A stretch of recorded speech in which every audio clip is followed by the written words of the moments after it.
So the gypsies are at it again. Yes, the gypsies, the people with no home, that set up in caravans outside Hampden to sell some merchandise, are at it again. Trash talk.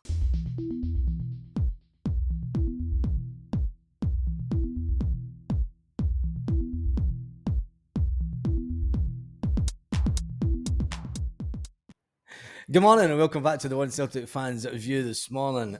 Yes, they're at it again. And we do have a game this weekend and they've started talking about it already. Yeah, it's all about us. It's all about what they want to do to us. And it's all about how they're going to, yeah, who cares what they're going to do? Because we do our talking on the pitch and Callum McGregor says we do our talking on the pitch also. And there's a lot of big stuff to happen this week before we even decide to mention them. But Callum McGregor has insisted he's not concerned by the fighting talk ahead of the Glasgow derby, the first derby of the season, Sunday's Premiership clash with them, the Jippos that have no home, that set up caravans outside Hampden to sell their merchandise and fight in court with everyone. It's just like gypsies, isn't it? Really, it is like they are gypsies. Because, and no offense to actual real gypsies, because I suspect there might be a few who watch the channel. I don't mean to disrespect you whatsoever in any manner of means.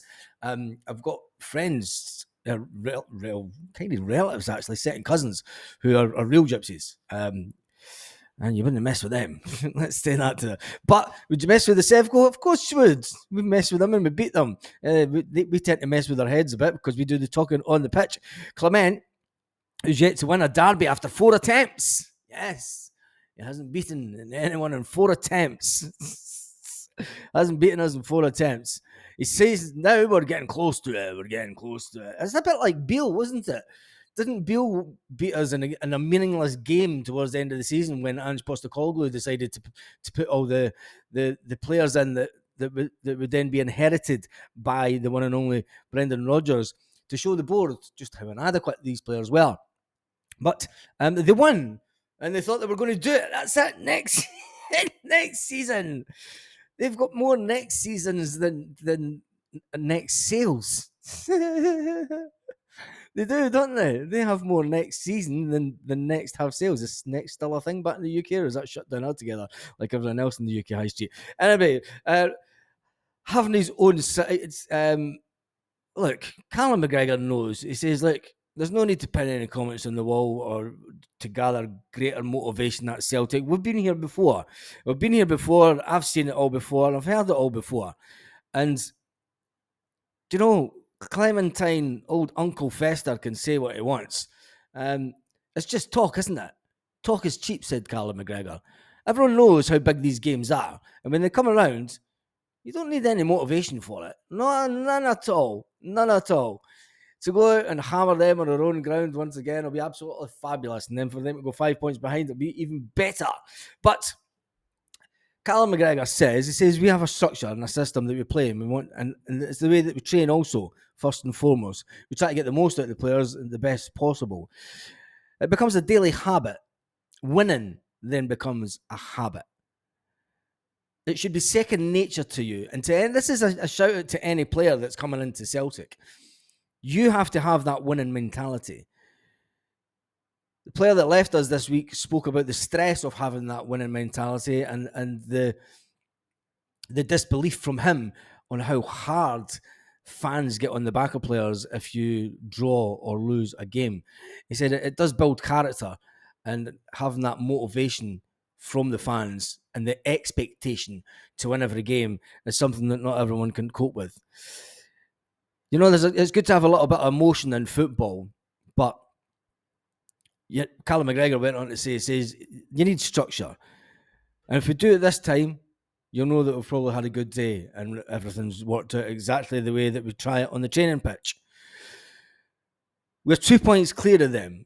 It's a must-win game for them already this early in the season, a must-win game, because if we go 5 points clear this early in the season, and then with the European games coming up, it is a must-win game for them. It's a game where we can see us extending our lead. It's a game where we can stamp our authority once again and show that we are the number one club in Scotland.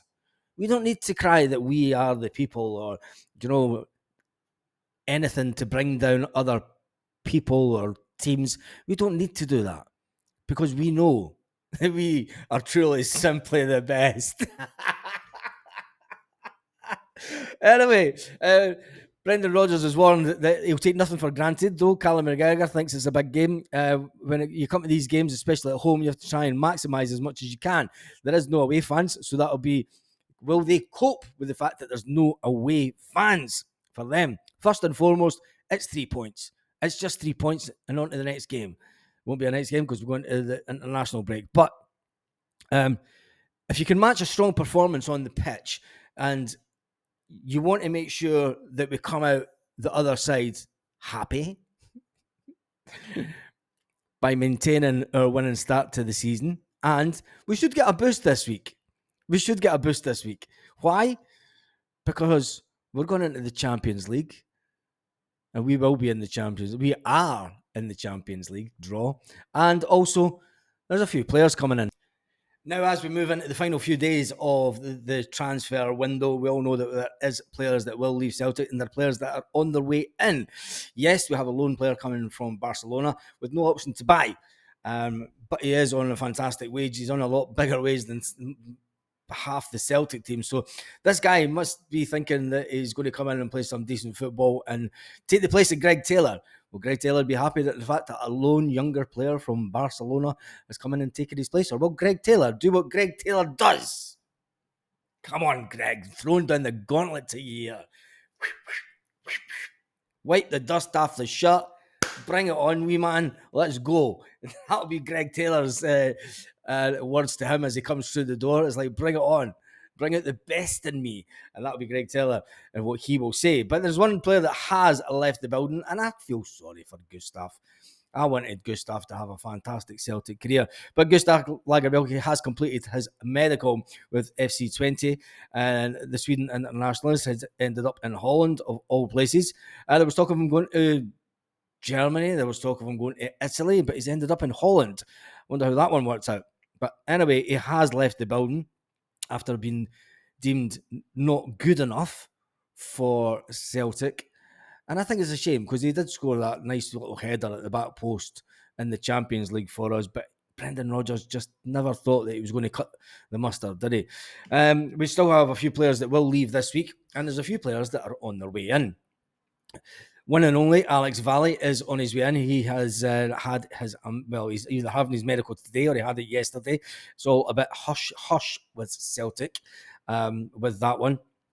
One player that will make his way to Celtic, hopefully, is Matthias. Yes, Matthias, who was on the wrong side of the result at the cup final. They were defeated 3-1. A few people on the channel said that they stayed up to watch the game. Fair play to you for staying up to watch it.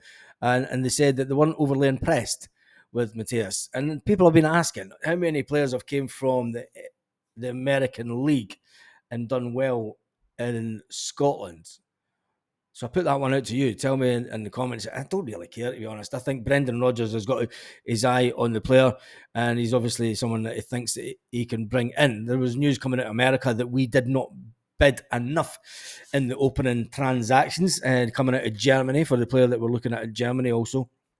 But it'll be interesting to see how much money the board actually do spend. And yeah, we won't hope for too much, will we? The fact is, Lagerbielke's left. We have O'Reilly's left. There's a number of players have left. We went in for a winger from Lazio. That was turned down, and that's not going to happen because the player wants to stay with Lazio. Celtic, the Engels deal, it was reported that we made a 6.5 million offer for them, but then there was noises coming out of Germany that we actually made a lower offer and the first opening bid was not sufficient.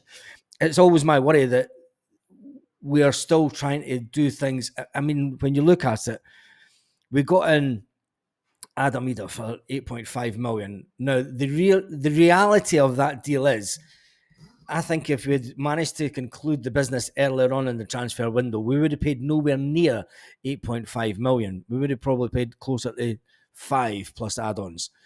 They had us over a barrel. And when a team knows that they've got you over the barrel, there's only one thing that's going to happen, and they're going to maximise the potential income that they can get from you. As soon as Kyogo went down injured, and it was apparent that we needed to get Adam Ida in, now people are saying that Adam Ida didn't have a great game at the weekend. He does have a big burden on his shoulders now.